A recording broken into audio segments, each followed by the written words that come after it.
16 aprel 2025-ci il yağışa görə ekskavatora sığındılar və onu da sel apardı. Ölən var. Hadisə Ağsuda baş verib və nəticədə bir nəfər ölüb, 3 nəfər yaralanıb. Hadisənin bugün rayonun Kalva kəndi ərazisində baş verdiyi qeyd olunur.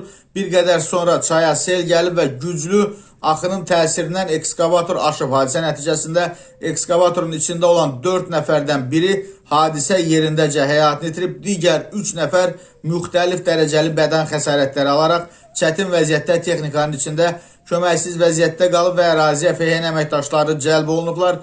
Hadisənin hansı şəraitdə necə baş verdiyi araşdırılır və Qafqazinfo məlumatına görə nəticədə deməli həlak olan şəxsin adı müəyyənləşib. 1982-ci il təvəllüdlü Ayatullayev Pərviz Qənoğlu həyatını itirib.